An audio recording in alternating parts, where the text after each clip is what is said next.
सच्ची घटनाओं के इस नए एपिसोड में एक बार फिर आप सभी का स्वागत है। खड़खड़ खड़खड़ ट्रेन धीमी गति से चली जा रही थी। संध्या काल का समय था। तेज बारिश और बीच बीच में बिजली की चमक वातानुकूलित कोच की खिड़कियों में अपनी उपस्थिति दर्ज करा रही थी। केबिन का एकांत और भयावह मौसम मुझ जैसे डरपोक आदमी को डरा रहा था। थोड़ी देर बाद गाड़ी के पहियों की रफ्तार कम हुई और एक मध्यम से स्टेशन पर गाड़ी रुकी। बारिश इतनी ज़्यादा थी कि मैं स्टेशन का नाम तक नहीं पढ़ पा रहा था। मैं अपने केबिन में अकेला था और इस उधेड़पन में था कि कोई सा यात्री आए जिससे वार्तालाप करते करते आगे का रास्ता आसानी से काटा जा सके। और एक अंदरूनी भय जो मेरे अंदर जागृत था वो बहुत तेजी से उमड़ रहा था, उससे मुझे निजात मिल सके। तभी किसी ने केबिन का दरवाज़ा खटखटाया और एकांत सा दिखने वाला व्यक्ति केबिन में दाखिल हुआ।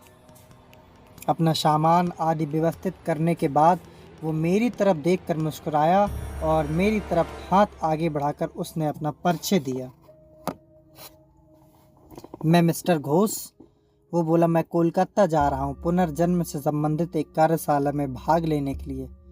मैंने उसे बताया कि मैं कानपुर से व्याख्यात्मक के पद पर हूँ और पटना जा रहा हूँ। उसने कुछ खाने का सामान निकाला और मुझसे भी खाने हेतु आग्रह किया, किंतु मैं बहुत ही सशंकित व्यक्ति का प्राणी ट्रेन में किसी भी अजनबी द्वारा दिए गए खाने को लेने में असंभव था मेरे लिए। मैंने बहुत विनम्रता से उसके आग्रह को ठुकराया। वो भी कम उस्ताद नहीं था। कस कर हंसा और बोला, संशय कर रहे हैं मेरे ऊपर? अभी तो कुछ नहीं, देखिए आगे क्या क्या होता है। उसके यह शब्द सुनकर मुझे मानो सांप सूंघ गया हो, किंतु मैंने अपनी घबराहट को छिपाया।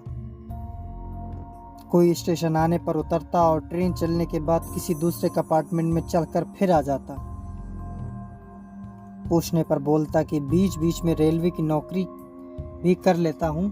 थोड़ी देर बाद वह भिन्न विषयों पर चर्चा करने लगा।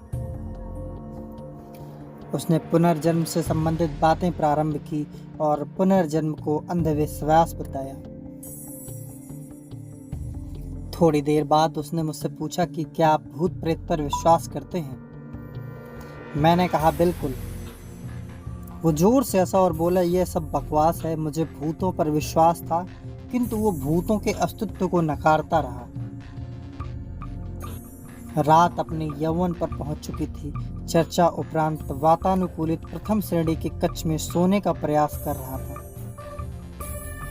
अचानक मुझे अनुभव हुआ कि कोई मेरे गले पर गर्म अंगार रख रहा है। मैं हड़बड़ा कर उठा। कहीं कोई नहीं। मेरे अलावा उस कक्ष में मेरा वही सा यात्री था जो सामने की बर्थ पर लेटे घोड़ा बेचकर सो रहा था। फिर मैंने सोने का प्रयास किया। अभी आंख लगी ही नहीं थी कि मुझे अपने पेट पर बहुत तेज दबाव और हंसने की तेज आवाज़ सुनाई दी। मैं घबरा कर उठा तो देखा सहयात्री बर्थ पर नहीं था। लगभग 1-2 मिनट बाद वो आया और बोला, जनाब सोए नहीं? मैंने अपनी घबराहट रोकते हुए उससे कहा, अभी नींद नहीं आ रही है। मैंने अपने बैग से एक मैगजीन निकाली और पढ़ने का नाटक करने लगा। सहयात्री भी बर्थ पर लेट गया और कुछ देर बाद उसके खर्राटे केबिन में गूंजने लगे। मैं थोड़ा निश्चिंत हुआ और बर्थ पर आंख बंद कर लेट गया। ट्रेन कभी धीमी कभी रफ्तार पकड़ लेती, लेकिन मेरे दिल के ने अब तेज रफ्तार पकड़ ली थी। भय और घबराहट के कारण लघु शंका की इच्छा अपने आप जीवित हो जाती है और टॉयलेट की तरफ मुड़ जैसे ही टॉयलेट का दरवाज़ा खोला, वो सा यात्री मुझे अंदर दिखा और मैं चिल्लाते हुए अपनी बर्थ की तरफ भागा। देखा तो वो यात्री इत्मीनान से अपनी बर्थ पर सो रहा था। मैंने घबरा कर में उसे जगाया और बोला, क्या हुआ? इतना मासूम लग रहा था, वो जैसे कुछ जानता ही ना हो। मैंने कहा, आप यहाँ भी हो और टॉयलेट में भी हो। वो कुटिलता से हंसा और बोला, मैं कितने रूप में कहीं पर भी रह सकता हूँ। घबराहट के मारे पसीने से तरबतर बिल्कुल निर्जीव सा खड़ा उसके सामने मैं। वो बोला, तुम्हें तो भूतों पर विश्वास था ना? तुम्हें तुम्हारे विश्वास का प्रमाण देना था। तुम्हारे जैसे लोगों के कारण ही हम भूत पिशाच लोगों का अस्तित्व है। इतना कहकर वो मेरी आंखों के सामने से गायब हो गया। मैं डर के मारे अवाक सा निर्जीव सा अपनी बर्थ पर बैठा था। तभी केबिन के अंदर निरीक्षक आया। उसका चेहरा देखकर मुझे बेहोशी छाने लगी, क्योंकि यह वही सही यात्री था जो टिकट चेक कर मुस्कुराता हुआ चला गया।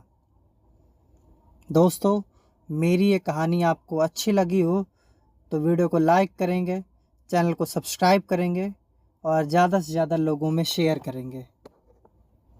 जय बजरंग बली, जय बाबा की।